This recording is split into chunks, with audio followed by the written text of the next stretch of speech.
I'll call the meeting to order. And Braden, do you want to take the roll for us? Yes. Commissioner Silvas. Present. Commissioner Diana. Present. Commissioner Freeman. Commissioner Jones. Here.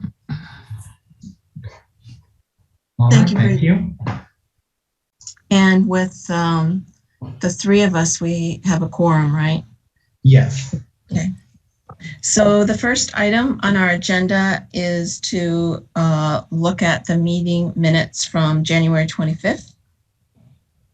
Those are provided in your packet. So does someone want to make a motion for approval? I commend Braden on his excellent note-taking, so I move to approve. Thank you. Patty, is there a second? Second. Thank you, Chris. Any discussion on the minutes that Braden wrote up so ably? Hearing no discussion, I'll entertain, I'll ask for a vote. And I think, Braden, I think you have to ask for that as a roll call. I'll call Okay. the roll on that. Commissioner Silvas. I vote for approval of the minutes. Commissioner Diana. Vote to approve. Commissioner Jones. I vote to approve. So All the right. minutes of January 25th are approved as written. Thank you. Are there any additions to the agenda for this evening? No additions. I do have one subtraction. Okay. The home ARP planning process update, we're going to move that until to next month's meeting. Okay. We will be having JD McClanahan from Regional Planning Commission present on that. He is helping us develop our allocation plan. So he'll be giving you a little bit of update on that public process and how that's going. And so we'll be moving that to the April meeting. Okay. Thank you. All right. I just crossed that off the agenda. Is there any public input for this evening? I see there are some attendees. Okay. They can raise their hand if they would like to speak. Okay, so for members of the public, you each have 5 minutes for input during audience participation, and we can extend that if there's extenuating circumstances, but if there are more than 10 people, we can reduce that 5 minutes to 3. And no member of the commission is obligated to respond to anything contained in a person's public input, but we will listen. So I can't actually see people to call on them. So do you want to manage that, Braden, or can they do that here? Sure, I can. Again, if anyone who is attending would like to address the commission, you can raise your hand at this time.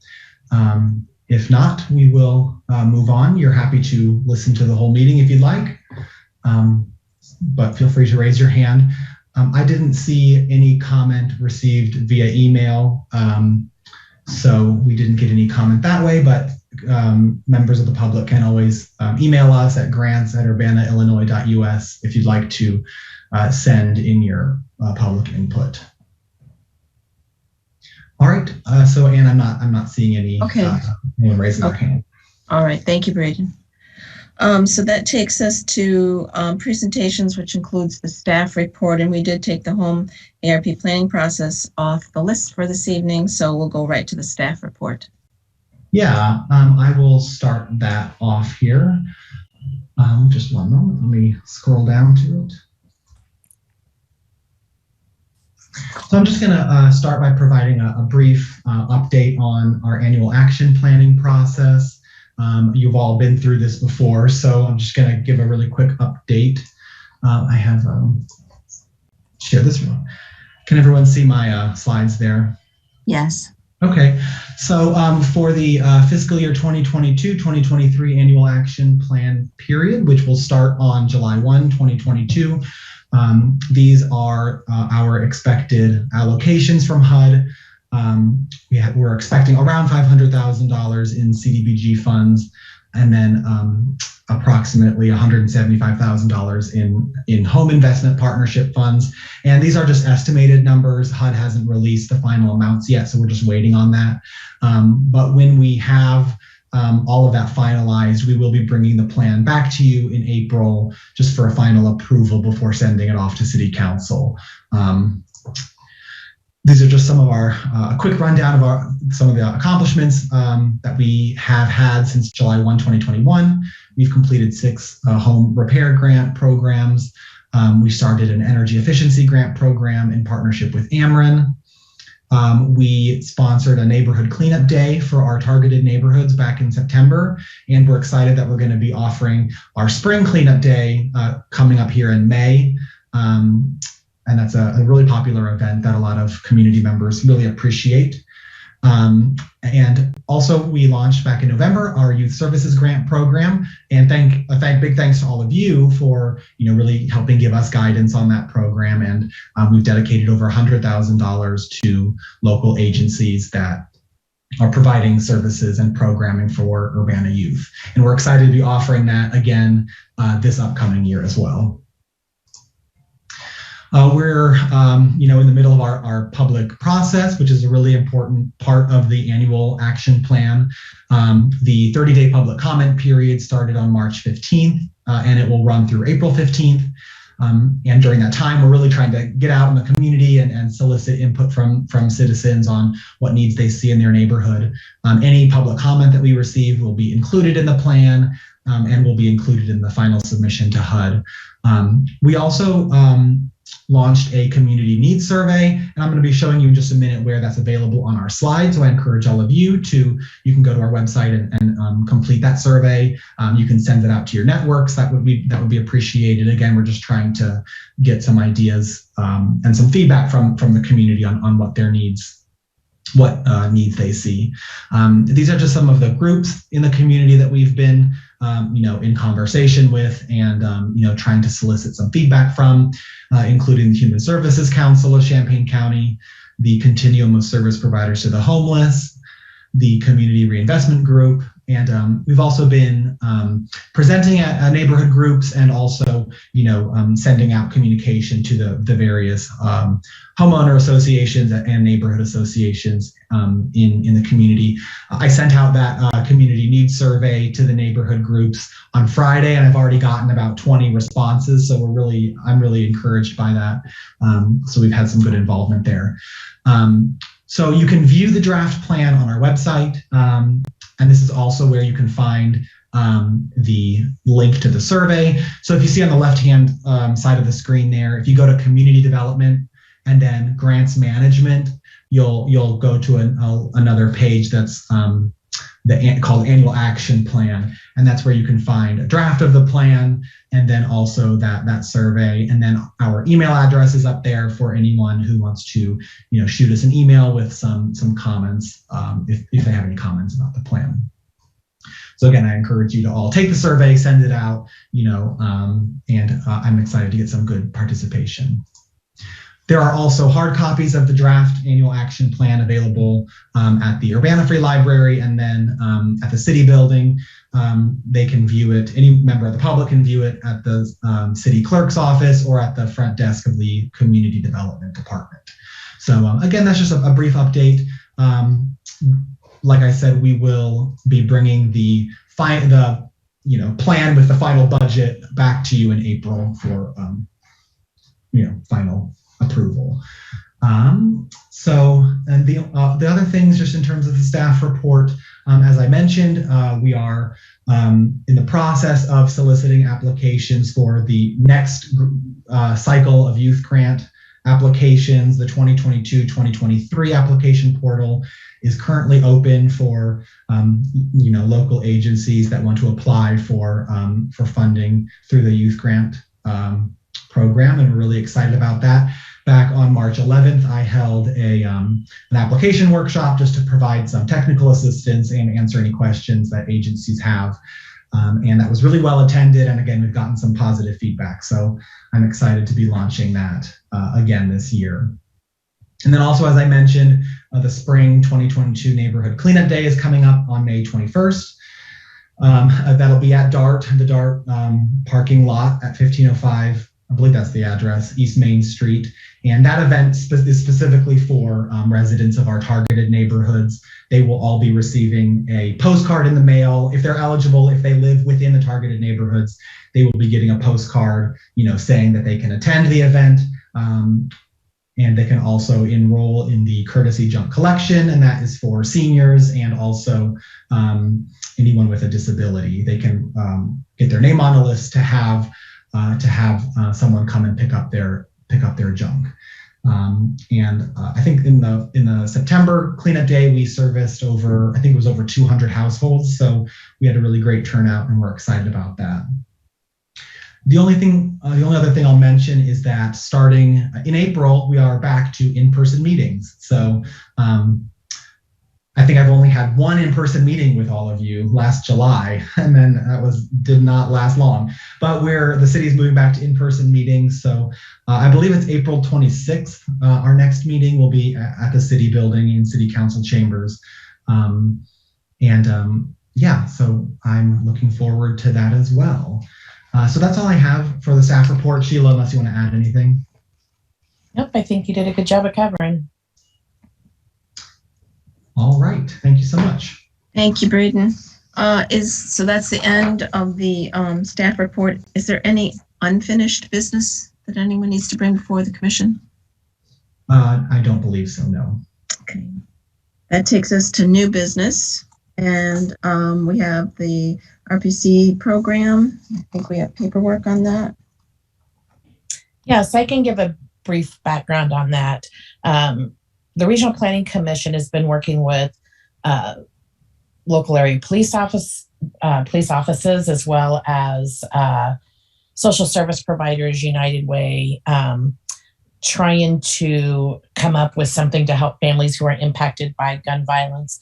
And it seems like the biggest need was housing. Sometimes people need to be relocated. Sometimes, just because of the trauma of what's going on, they might have some problems with their rent. So they've designed a Victims of Gun Violence, TBR, Tenant-Based Rental Assistance Program, and they've come to the city and requested funding of $120,000, which will cover about 10 to 12 vouchers for 1 year, and then $85,000 in CDBG funding to help cover the administration of the program. And with all of the extra COVID dollars we've had in place, we definitely have the extra money that we can assist. So I would recommend that we support this program. We might want to put into the agreement that we can make this 2 years dependent on funding, or, we can let it go through this first year and then maybe we won't need it next year. I hope we don't. But if we do, we'll have funding in place. So does anybody have any questions? So the resolution, Sheila, as written, is it for, it's probably in here and I just can't find it at the moment. Is it for 1 year or is it for 2 years? Oh, for time. It's for 1 year. It's for 1 year. The okay. Timeline is a little longer than a year, but I think it ends June 30th, 2023. We've got it set to launch May 1st of 2022.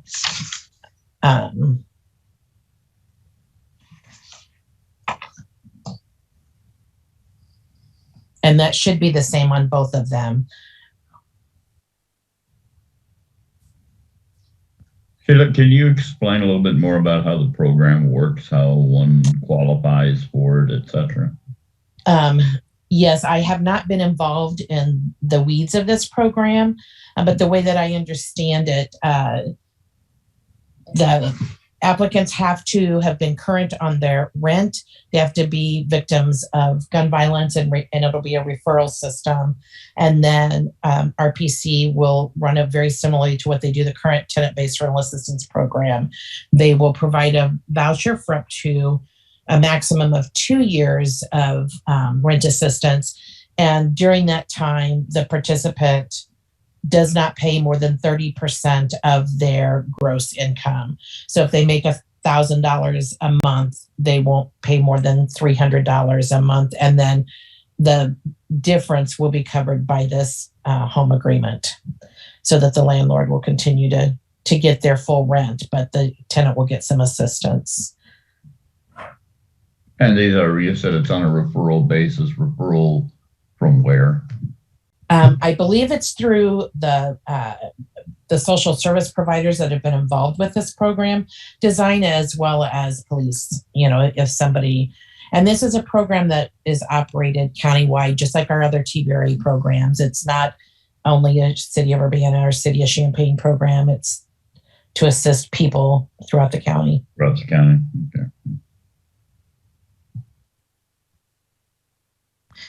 So Sheila, are these two separate resolutions or is this one resolution?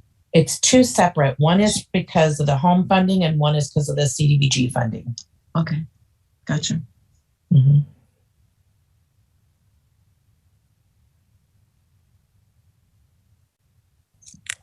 Any other questions for Sheila?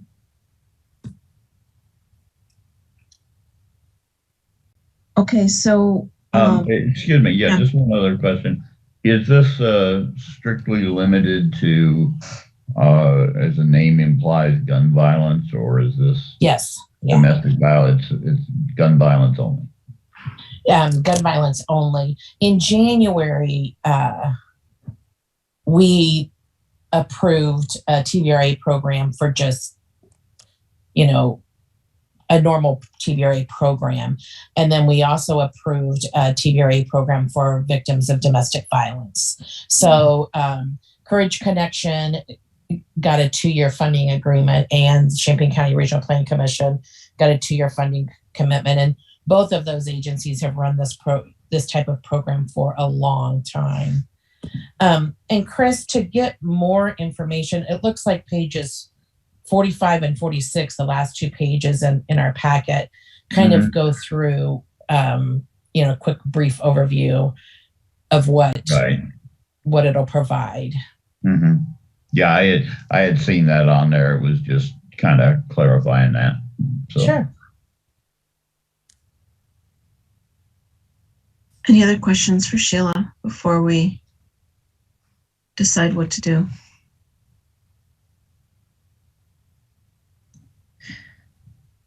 Okay, so our options are to forward the resolution as written with recommendation for approval, or forward it to council with some suggested changes, or do not approve the resolution. So I'll entertain a motion for one of those 3 options. Would it be a motion for both things, or do we have to have 2 motions for 2 things? I'd recommend you do one of each, just because they're different funding sources. Okay, all right. Well, then let's do on our memo, we've got the home consortium agreement first. So let's take that one first with those 3 options. Oh, I think that it's a well-designed packet and a good approach. So I would recommend approving and sending on to City Council. So I move to approve the home consortium, to approve that with a recommendation to approve to Council. Is there a second? I'll second. Thank you, Chris. Any discussion? So Braden, I think we need a roll call vote for that motion. Commissioner Silvas? I vote for approval of that motion. Commissioner Diana? Vote to approve. Commissioner Freeman? Commissioner Jones? Vote to approve. Thank you. Thank you. The motion passes. And then, so we will now have the same process for the Community Development Block Grant subrecipient agreement with those same 3 options for us. So is there a motion? You want to take this one, Chris? Just trade. No, go ahead. You're on a roll. Okay, I move to, I feel the same way about the CBC Community Development Block Grant motion packet. So I will move to approve that we approve this and send it on to City Council. Thank you, Patty. Is there a second? Chris? Yeah, a second. Okay. So, So we have a motion and a second. Is there any discussion? Okay, I think we need a roll call vote, Braden, Yes. with ayes for approval and nays. Commissioner Silvas, Aye. Commissioner Diana, I vote to approve. Commissioner Freeman, and Commissioner Jones. Aye. Thank you. Okay, so that concludes our new business.